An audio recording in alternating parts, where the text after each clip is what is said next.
We continue now on the top of Daf Mem Vav Amud Aleph Meseches Shabbos. This is Shabbos Daf 40a. This Amud is sponsored by Rabbi and Mrs. Yair Silverstein.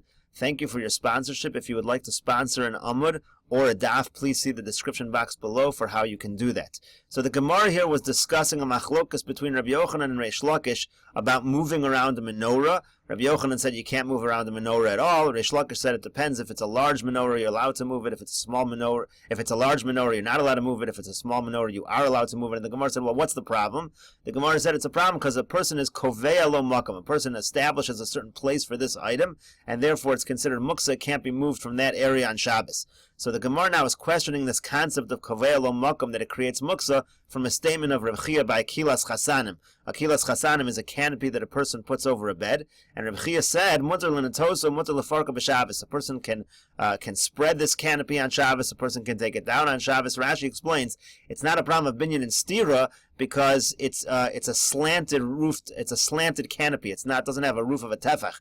If it would be a canopy with a roof of a tefach over the bed, so then you'd have a problem of binyan and stira, of building or taking apart. That's not a problem over here. And also, the main point that we're bringing this for, it's not a problem of muksa. You see, you're allowed to move this thing around. So it's a question on what we said before when we explained Rabbi Yochanan and Reish Lakish, that they say kovea lo makam is a problem. This is something which is kovea lo makam. It's not a problem. So Elo Amar Abai, rather Abai gives a different explanation of Rabbi Yochanan and Reish Lakish. B'shel chulias. We're talking here about a menorah that is made of different pieces, and those pieces are put together. And as Rashi explains, b'shel chulias b'menorah shel prakim shema tipo v'sisparik. Maybe it's going to fall and break apart. V'yachziren, and then he's going to put it back together. V'nimsa osakli. He's going to be over an isser because he's making a kli. So that really is what we're talking about over here. So the Gemara says, Yachi, if so, my time of Rabbi Shimon Lakish tashari. If it's made out of different pieces, then why does Rabbi Shimon Lakish say a small menorah is okay? All menorahs should be a problem. So the Gemara says, "My chulias." No, what does it mean? Chulias ke'ein chulias. It doesn't actually mean that it was made of different pieces. It just looks like it was made of different pieces. The isba chidki, it has these carvings within it. Hilkach, therefore, chulias, when you have different pieces, bein gedola, bein ketana asura. Asura lataltal. If you would have a menorah made of different components, it is for sure asur to move it around, both according to Rabbi Yochanan and Reish Lakish.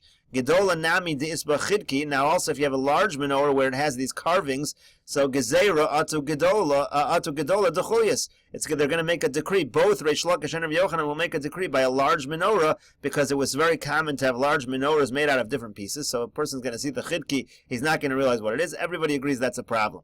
Ki pligi. When does Rabbi Yochanan and Reish Lakish argue? Beketana de isba chidki. They argue by a small menorah with carvings, which most people will not think that those are separate pieces.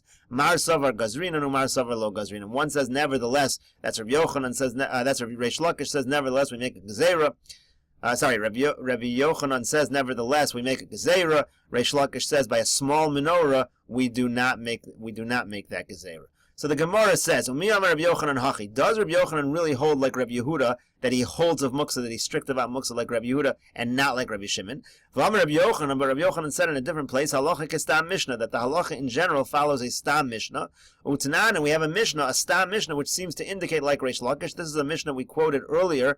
We quoted this mishnah on Daf Mem Daled Amud Beis. The mishnah said, Muchni shalab bisman shi nishmetas. If you have the wheel of this wagon, when if it easily comes off and gets put back on, ein chibur la ve'ein nimdedes ima ve'ein matzeles ima bo'ol hameis. It's not considered one unit attached to the rest of the wagon. It's not measured together with the wagon, and it's not matzel in the o'ol hameis together with the wagon. You could see Daf Mem Daled Amud Beis. We gave a little more explanation of what these all mean, but essentially the point is the wheel and the wagon are considered two separate items when it comes to issues of tumah. And here's the main part that we want this mishnah for: ve'ein gorenos b'Shabbos bisman sheyesh aleha mos. It says you're not allowed to drag this wheel on Shabbos. You can't move it around if there's money on top of it. And the Gemara makes a diak. Ha'ein aleha mos sharia. Apparently, if there was no money on top of it, you could move it. V'afagav dehavela ben hashmashas. Even though the money might have been there at ben hashmashas. So that implies that there's no problem of muksa, because even though the money was sitting there ben hashmashas, you could still move it around. It's only a problem when the money's actually sitting on top. Again, we said on Mem Daled Amud Beis that even Rabbi Shimon would admit when the money is on top that is in fact muksa. So here it's saying that when the money is not on top, it's no longer muksa, even if it was there the whole ben hashmashas. That's a stam mishnah like Rabbi Shimon. Amar Rabbi Zera, so Rabbi Zera answers to Hey Mishnah Seinu Shelo Hayu Aleh Mos Kol Ben Hashmashos Shelo Lishbor Devorav Shel Rabbi Yochanan. You're going to have to say that our Mishnah, this Stam Mishnah, is specifically talking about where there was not money on top of this wheel during Ben Hashmashos, during the whole Ben Hashmashos, in order not to break apart the words of Rabbi Yochanan. Meaning, if you're going to learn the Mishnah like we originally learned it, you in fact do have a stira in Rabbi Yochanan. Gemara now continues. This is a further discussion of who we hold like. Do we hold like Rabbi Yehuda when it comes to muksa? Are we strict? Or do we hold like Rabbi Shimon? Amar Rabbi Yoshua ben Levi, Rabbi Yoshua ben Levi said, Pam achas holach Rabbi l'diyuspura. One time Rabbi went to Diyuspura, v'hora b'menorah k'Rabbi Shimon ben Ner. And he taught that the halacha by menorah is like Rabbi Shimon by Ner. A very confusing statement. The Gemara says, who they asked, Hora b'menorah k'Rabbi Shimon ben Ner lahatera. Does this mean that by menorah he was lenient like Rabbi Shimon is by Ner? So the whole statement is a statement of leniency. Oh, Dilmor, maybe what this statement means is Hora b'menorah lisura u'Rabbi Shimon ben Ner lahatera teku. Maybe what he means is that by menorah he said it was aser. Rabbi said it was aser, and by an irregular ner he held like Rabbi Shimon that it was mutter. He made two separate statements. The Gemara says, we don't know exactly what Rabbi paskined when he went to Diyuspura. Gemara continues. Rav Malkiah ikla levei Rabbi Simloi. Rav Malkiah went to the house of Rabbi Simloi. V'tiltel sharg, and he moved around a candle. V'ikbid Rav Simloi. And Rav Simloi was makbid about this. He said you shouldn't do that. In other words, he moved it around. He held like Rabbi Shimon. Once the candle went out, it shouldn't be a problem to move it around. Rav Simloi said that it was a problem. Rabbi Yossi Galila ikla la'asrei Rabbi Yossi Rabbi Chanina. Rabbi Yossi from Galil, he went to the area of Rabbi Yossi Rabbi Chanina. Tiltal sharg, again he moved around the candle. Ve'ikbid Rabbi Yossi Rabbi Chanina, and Rabbi Yossi Rabbi Chanina also was makbid on this. Rabbi Avo ki ikla la'asrei Rabbi Yeshua ben Levi have a metaltal sharga. Rabbi Avo, when he went to the area where Rabbi Yeshua ben Levi lived, then he would move around candles. He would be lenient like Rabbi Shimon. However, ki ikla la'asri Rabbi Yochanan, when he went to the area where Rabbi Yochanan lived, lo have a metal shagi, he would not move around candles because, like we said, Rabbi Yochanan held like Rabbi Yehuda. The Gemara says, Manav Shach, 1 second. Why is he holding one way here, one way there? Ikar Rabbi Yehuda Svirele, if he holds like Rabbi Yehuda, liavik Rabbi Yehuda, he should follow Rabbi Yehuda. Ikar Rabbi Shimon Svirele, if he holds like Rabbi Shimon, liavik Rabbi Shimon, he should follow Rabbi Shimon. It doesn't make sense to say that in some places I'll do this way, some places that way.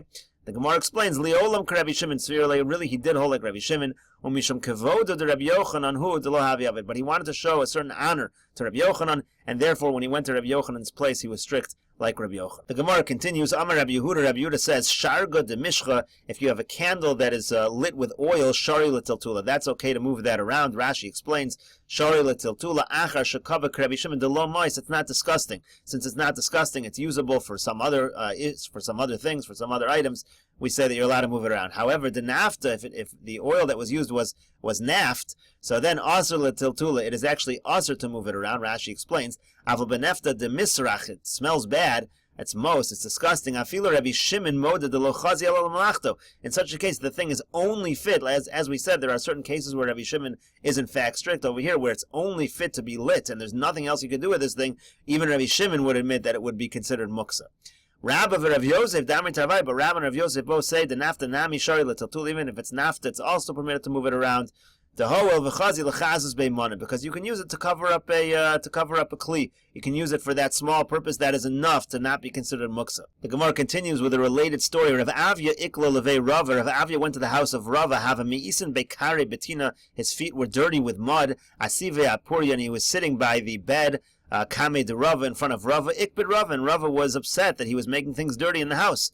So Rava wanted to make him upset. So Amar Lei said to him, my time Rabba Rav Yosef the Armi Tarvayu, Sharga de Nafta Nami Sharlatule. Why did Rabba and Rav Yosef both say that Rabbi Shimon permits moving around even a candle that has nafta, that smells bad? Amar Lei said to him,